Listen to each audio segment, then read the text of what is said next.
Je pense, en réalité, au fait que quand on parle d'harmonisation par le haut, ce n'est pas une harmonisation par le haut, c'est une harmonisation par l'exclusion. Pourquoi est-ce que c'est une harmonisation par l'exclusion? C'est vraiment pas difficile à comprendre. Imaginez un salarié dont les capacités, peut-être parce qu'il n'a pas fait d'études, mais la capacité pour ce salarié de produire quelque chose, les biens qu'il est capable de produire valent 1 000 € par mois.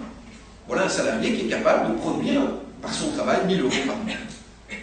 Si aujourd'hui on suit les propositions du Parti socialiste et qu'on dit désormais il y aura dans toute l'Europe un salaire minimal de 1 500 € par mois, ce sont des chiffres tout à fait arbitraires parce qu'en réalité le coût du travail est beaucoup plus élevé que 1 500 € par mois, au minimum en tout cas en Belgique. Mais imaginons simplement 1 500 € par mois, c'est désormais le salaire minimal.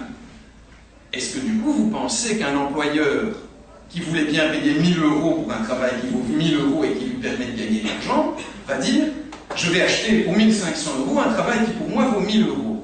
Mais que va faire l'employeur dans cette situation-là? Il n'a pas envie de perdre 500 €. Si le travail que le salarié peut lui fournir vaut 1 000 €, ben, il ne va pas l'acheter 1 500 € alors qu'il vaut 1 000. Qu'est-ce qu'il va faire? Il va tout simplement dire, mais dans ces conditions-là, soit je ne recrute pas le travailleur, parce que le travail qu'il peut me produire vaut 1 000 €, alors que moi je ne peux le vendre, je ne peux l'acheter qu'à 1 500 €, c'est pas possible, je perds de l'argent.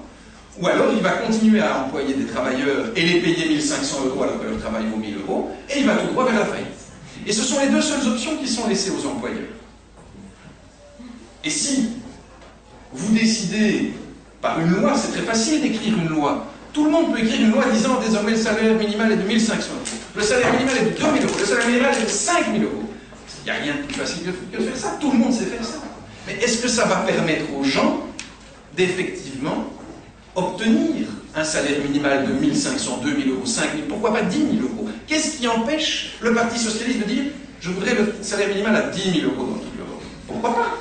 Ça, ce serait formidable, tout le monde aurait 10 000 €. Mais non, si on met le salaire minimal à 10 000 € dans toute l'Europe, la conséquence en sera que tous les travailleurs qui ne sont pas capables de produire des biens d'une valeur de 10 000 € seront tout simplement au chômage. Et c'est ça l'harmonisation par l'exclusion. C'est le fait que si vous fixez des conditions de travail minimales qui ont pour conséquence que le travailleur dont la productivité est inférieure à ces conditions minimales, mais par définition, vous allez condamner ce travailleur au chômage. Et ça, c'est tout à fait terrible.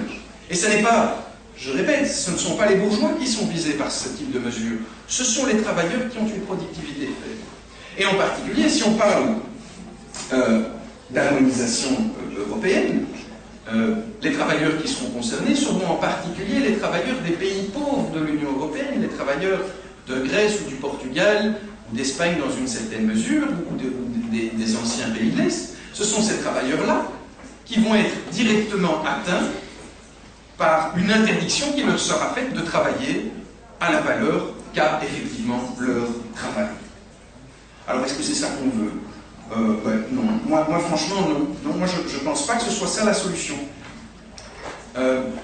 S'il y a des pays dans lesquels les conditions économiques sont telles que le travail d'un travailleur non qualifié ne vaut pas assez et qu'on trouve que ce travail devrait mériter un salaire plus élevé, ce qu'il faut faire n'est pas du tout écrire des lois.